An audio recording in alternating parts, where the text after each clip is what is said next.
Now, you and I have been hypnotized and conditioned into believing that change happens outside of us. People are looking for something outside of them to change their internal state. It's kind of a Newtonian principle.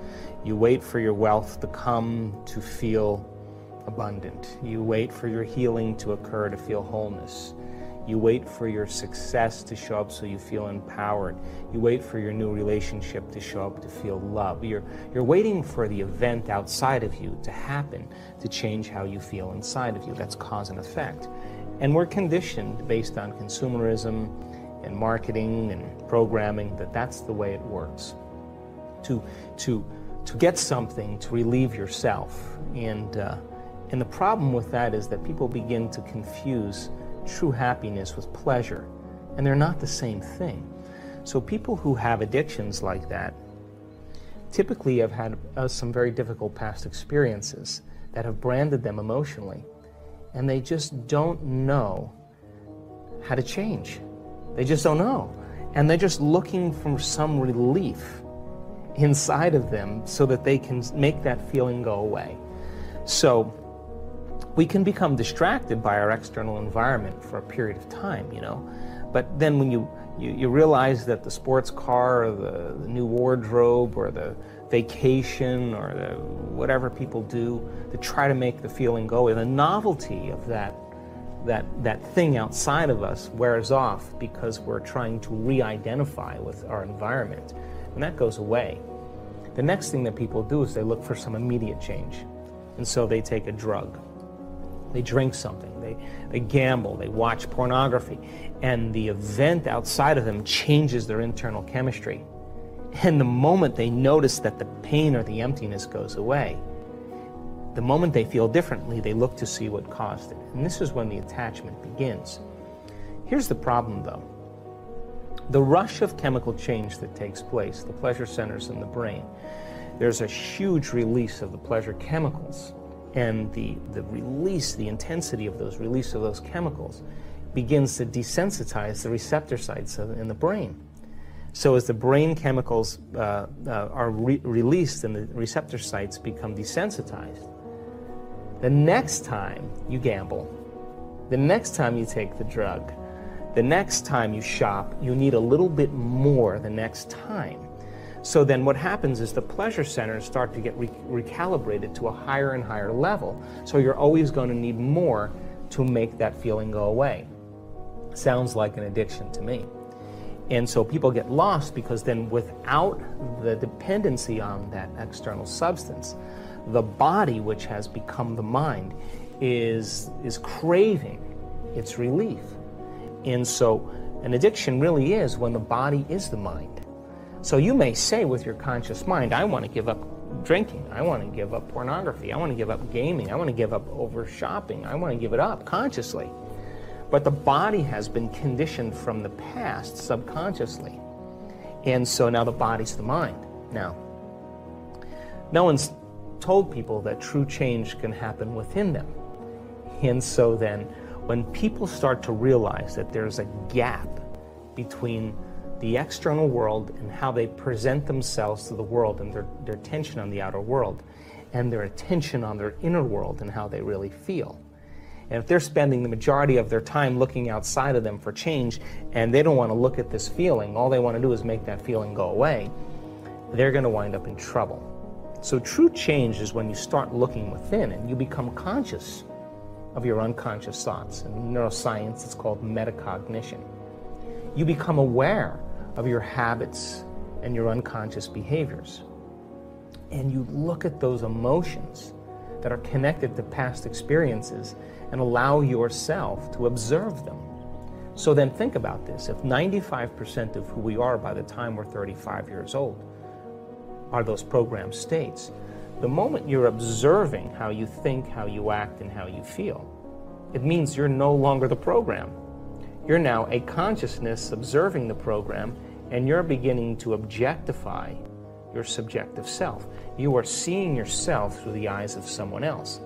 Turns out that the size of the frontal lobe, the crowning achievement of the human being, 40% of our entire brain, that's what separates us from all other species, It's the boss, it's the CEO, it's the conscience, it's the creative center. It's what speculates possibilities, it's what learns from its mistakes, it's what has intention, attention. It regulates and controls behaviors and emotional reactions. When your forebrain begins to turn on, when that begins to happen, you are now beginning to become the executive in your life. You're starting to gain more control over your life. If you're living primarily as the body-mind, then the hindbrain is looking for some chemical relief. So by the mere fact that you can begin to observe who you're being means you could modify who you are to do a better job in life. So then, going from the old self to the new self, I call that crossing the river of change. Because the hardest part about change is not making the same choices you did the day before. And the moment you're not going to think the same way, make the same choice that leads to the same behavior, that creates the same experience, that produces the same emotion, you are not going to feel like yourself. It's going to feel uncomfortable. It's going to feel unfamiliar. There's going to be a certain amount of uncertainty. You are going to feel the state of unpredictability. And that's the moment you step into the river of change. And the moment you step into the river of change, then that discomfort means you're in the unknown. And so the body, which has been conditioned to the mind, who's been living in the past, would rather hold on to the guilt, because at least it's familiar. Would rather hold on to their own emptiness and unworthiness than not feel that, because that's the unknown. So people cling to the familiar, and it transcends rationality. So then, the moment you step into that river and the body has become the mind, the body starts sending signals back to the brain because it wants to return back to the familiar self. And this is when we start to hear all the chatter, the sub-vocalizations. You're not good enough. You're too much like your mother. It's your ex-husband's fault. Start tomorrow. This doesn't feel good. What's wrong with me? I want to kill myself. That's the body saying, I don't want to go in the unknown. I don't trust the unknown. I'd rather hold on to this. Now, going from that old self to the new self is the biological, the neurological, the chemical, the hormonal, the genetic death of the old self. And most people, they step out into that unknown and it feels so uncomfortable, they can't predict it, they return back to the known. People say to me, well, I can't predict my future. And I always say to them, well, the best way to predict your future is to create it, not from the known, but from the unknown. And that void, that unknown, is the perfect place to create from. Now, why is this dangerous? Because when you're living in survival 70% of the time, there's better chances in survival from running from the unknown than embracing the unknown, right? If there's a predator out there, you hear something around the corner and you can't see it, that's an unknown. You're going to run. You're not going to go, and it's not a time to trust. It's not a time to open your heart. It's not a time to communicate. Here, kitty, kitty. It's not a time to do that. It's time to run. You'll never trust the unknown in that state. So if people are living by these emotional states of survival, they're never going to want to step out into the unknown because they can't predict the future, so they'd rather hold on to what they have. It turns out that those emotions of stress are highly addictive. They give us a rush of adrenaline, rush of energy. And so people use the problems and conditions in their lives to reaffirm their addiction to that emotion so they can remember who they are as a somebody.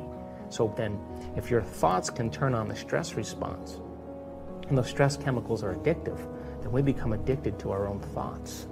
So then stepping out into that unknown is where true greatness happens, because that's where the person begins to say, what thoughts do I want to fire and wire in my brain?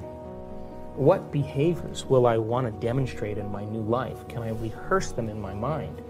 And the mere process of mental rehearsal, this is neuroscience now, begins to install the circuits in your brain to look like the experience has already occurred. You're priming your brain into the map of the future instead of the record of the past.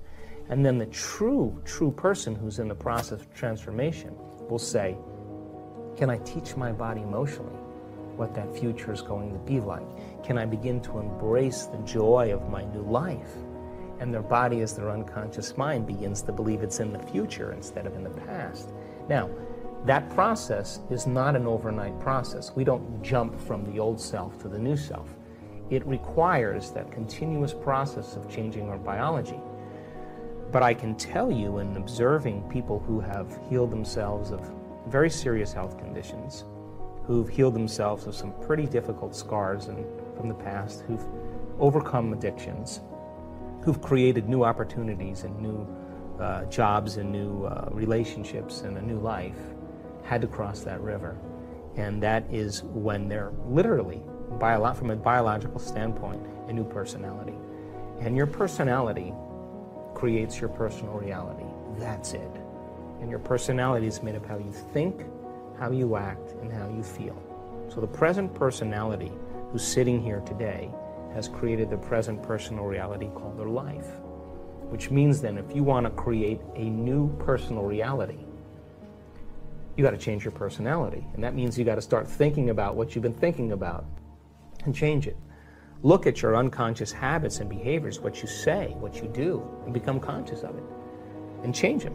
And look at the emotions that have kept you anchored to the past and decide if those emotions belong in your future. And I think the biggest problem is that most people try to create a new personal reality as the same personality, and it doesn't work.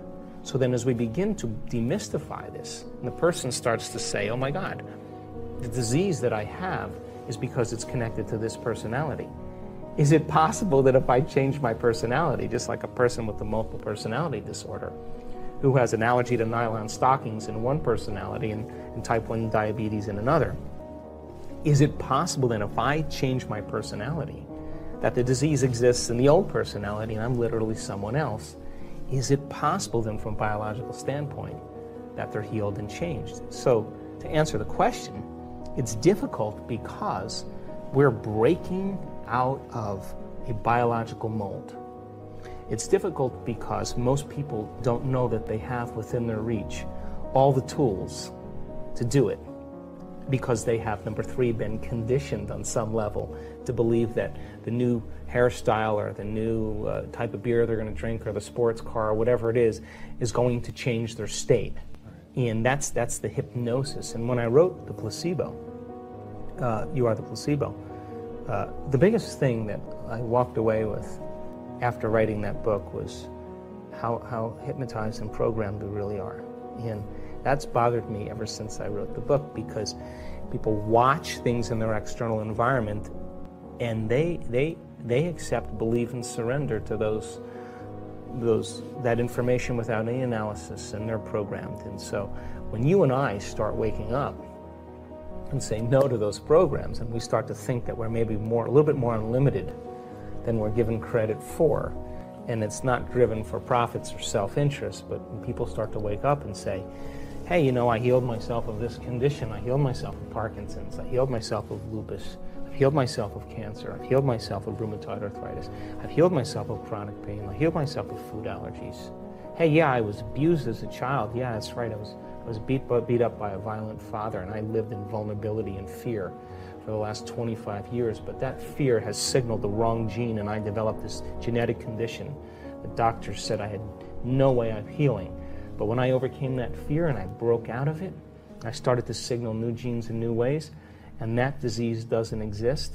Let me tell you, if you listen to that woman's story, and you listen to all the trials that she had gone through, and how she overcame herself, and she reached a place of such wholeness and self-satisfaction that she could care less if she had the disease, and that's the moment it went away, and you listen to that story, it's going to give you permission on some level that it's possible for you to do the same. You see someone dance the salsa well, you'll dance the salsa better. You see someone hit a golf ball like Rory, you'll hit a golf ball better. You see someone lead with love and compassion in their life, you will lead with love and compassion in your life. You see someone stand on a stage in front of 500 people and talk about how they overcame their cancer after their husband committed suicide, and the 3 years that it took her to do it, you will be inspired that it's possible for you. So then it has to start with a new consciousness, and that it's going to come from common people doing the uncommon, and that's where my passion is.